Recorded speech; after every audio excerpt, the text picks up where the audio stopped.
What's up, guys? This is Sin with Vengeance, and I am back here with another NBA 2K16 Portland Trail Blazers MyLeague. And today we're going to continue right where we left off here. Today we're going to go on the road to take on the LA Clippers. And yeah, we're kind of struggling so far this season. We're 3-6. Team chemistry at a pretty high percentage compared to most of the teams in the league, especially the Clippers, who are 5-3, and they have an 81% team chemistry. Yeah, it's only 1% difference, but still, you know, that 1% could really have us going there for the rest of the season. But we have a lot of road games up ahead. We're going to miss that first one against the Clippers because I want to have like a little gap between each game that I play. So we're going to go up to play a game here. And we do Ed Davis out 1 to 2 weeks with it's a new injury. How would you like to do this? I want to do it manually, see if we can get somebody in there. Ed Davis out. We're going to put Myers Leonard in. See how that goes. Actually, we're going to switch Myers Leonard and Mason Plumlee around here for a second. Just so... Now we're going to put Ed Davis. We're going to put... Yeah. Give him a few weeks off here. We're going to get Covington about 25 minutes. I think, actually, no. We're going to split him. We're going to put him down here. And put Myers Leonard up to 32 minutes. And everything else in between. So nobody stays, hurt. So we're going to go back to play game. Here against the Clippers. We come out with the win against the Grizzlies. Your scout is ready for his assignment. We want to scout some big men, so we're going to scout some power forwards. Best available, because we really need a power forward. And we're going to submit assignment. We want power. We came out with another win. We lost against the Spurs, lost against the Rockets. We're probably going to lose against the Clippers. We're 5-9. We should beat the Lakers. No, we don't beat the Lakers. We're gonna lose against. We beat the Bulls. 6-10 so far. 7-10. Ed Davis is fully healed. You adjust rotation. So we're 7-10 going up against the Clippers. It's not terrible, but it's kind of what we expected. And we're gonna take a look at some standings, some power rankings, and everything else in between. No one seems to be complaining about practice, so that's always a good thing. Practice? What you talking about? We're talking about practice. Let's see here. Standings. Division standings. We are third in the division, right behind the T-Wolves. 3 games behind the T-Wolves. T-Wolves are going to be a little bit better, to be honest. They do have a pretty young team. So, and OKC, of course, expected to be good. You got the Clippers, who are top of the Pacific Division at 13-4. Warriors at 13-6. Suns at 11-6. Lakers and Kings at the bottom of the division at 6-10 and 6-13.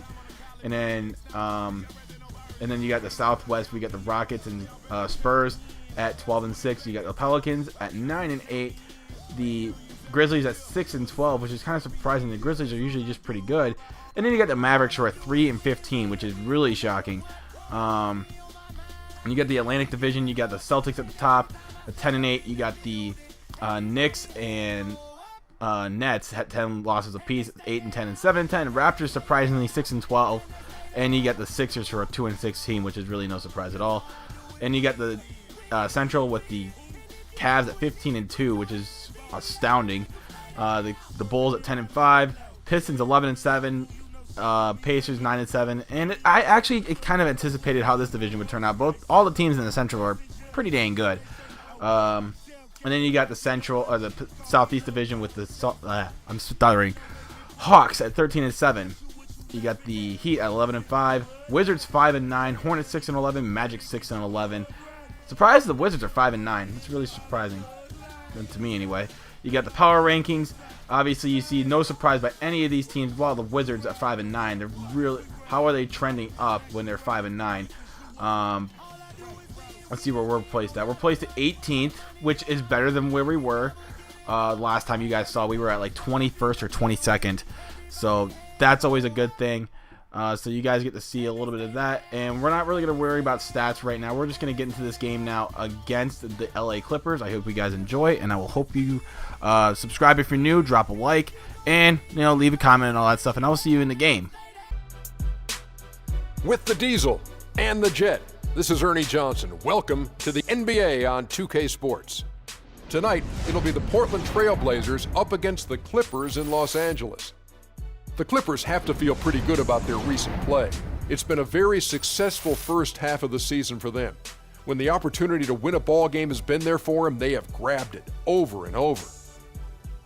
Got a couple of minutes here before tip-off. Let's talk about the best of the best. The category this time around, ball handling. Kenny, who's got the best handle? The best handle in the league right now? Oh, easily. Kyrie Irving and Steph Curry. I'm going Kyrie number 1, Steph Curry number 1A. Because that's my alarm, I say this, Steph Curry has to use his handle to get his shot, but Kyrie uses it all the time to get everywhere on the floor. It's Steph Curry, Jamal Crawford. Ooh. Then Chris Paul. Yes. Maybe a little Rondo, maybe Tony Parker, Derrick Rose, and my sleeper coming off the bench, Orlando, my neighbor, Elfrid Payton. Kevin Harlan, take it away.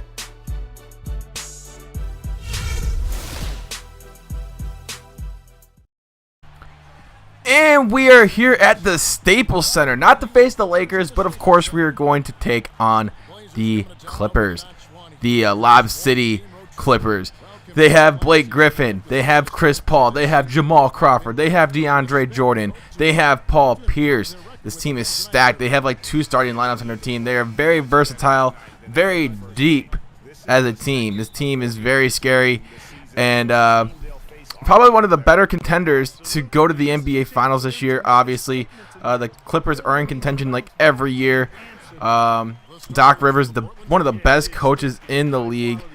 Obviously, we are a team that has a lot of work to do. We only have one like true superstar on our team, and obviously he can't carry the load by himself. But you see, I don't be surprised if this happens all game where they're getting easy buckets. They already got an 8-0 lead.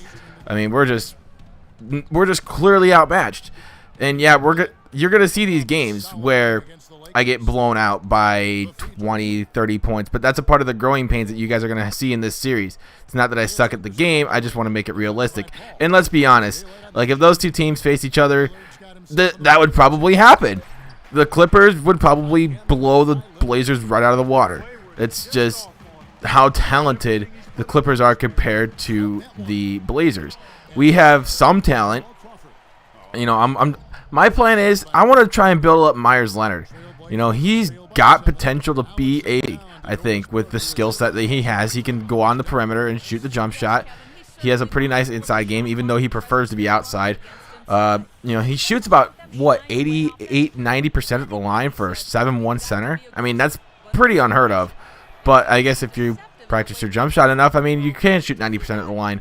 And if you have good touch, of course, good form. But you see, we're keeping up with them early on in the first, but we're going to see how long it even lasts. But you see Gerald Henderson on the fast break, throwing it down. And, it's just the first quarter, yeah. And they're playing their reserves. We're playing our starters. They even have Deshaun Stevenson, J.J. Redick. Players that, kind of really fit well into Doc's system.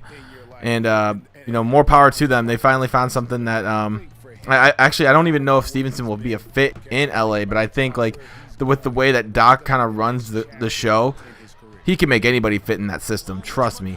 So that's why I think the Clippers do so well is because of, mainly because of how good Doc Rivers is as a coach. He can keep everybody in check. I mean, he does have a lot of talent, yes, but I mean, coaching can make talent better. So that's just my opinion. But the gap is a little bit wider now. It's a 5-point game. Here's Chris Paul trying to go inside. Throws up the alley-oop to Blake Griffin. And that's Lob City right there, It's always CP3 to Blake Griffin or CP3 to DeAndre Jordan.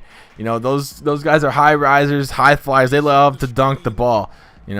That's just something that you come accustomed to ever since Blake Griffin ever came into the league.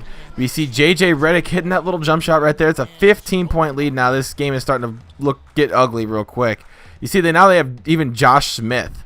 So that's even more powerful when they got Lob City going. How Josh Smith has been kind of erratic over the past few seasons, moving all over the place. He went from long-time Detroit from Atlanta to Detroit. Then I think now he's kind of sitting here in LA just chilling. So hopefully he can find some, kind of resurrect his career, even though he's not really a starter. I feel like he's one of those guys who can still contribute very well. I guess people are going to the Clippers just to win basketball games and, bring a championship to someone other than the Lakers. But you see another missed alley-oop attempt right there, but Blake Griffin does get it back and throw it down the reverse jam. And this game is just, like I said, it's getting ugly. So here's Paul Pierce, DeAndre Jordan here off to CP3. And CP3, obviously, honest opinion, guys, I think Steph Curry, best player, best shooter in the league, obviously. As far as being a point guard goes, though, I had to give it to CP3. I'm sorry. They're two different styles of point guards that Steph Curry and CP3 are. Steph Curry can light up a scoreboard and drain a bunch of threes all the time from time to time. He still gets about 7-8 assists a game, but to define the actual point guard position, what it was meant for, I think CP3 really is that type of guy who I would want on my team. Simply because he could distribute, he could score, he could do anything that you want him to do. He's a true point guard. So, again, my opinion. But you see now, again, about to go into the gameplay here, we're getting our asses kicked. It's ugly. And yes, you guys could go in the comment section, say, "Oh, say you suck at 2K." Well, I don't really care, for one. I'm trying to make this a realistic, my league, not something that you're going to see me making a bunch of stupid-ass trades, make it look like I'm going to win every single game. But anyway, we do end up getting our asses kicked this game. Final score 107-71. We just could not get anything going, offensively or defensively. So that's the growing pains of, this My League. You're going to see a lot of growing pains. We're going to have to really try and build up this team from the ground up. We're going to try and have to build around some players, especially Damien Lillard. We're going to try and make Myers Leonard a premier guy. So that's going to be something that's going to be a pretty tall task, but I think it's doable. I think it's very doable. But anyway, if you guys did enjoy today's video, make sure you guys drop a like. And if you're new, subscribe. And if you saw something you say I want to suck at 2K, then I suck at 2K, then write it in the comment section. Doesn't hurt, doesn't make me lose sleep at all. But until next time, my name is Sid with Vengeance. You guys have been amazing as always. I'm out.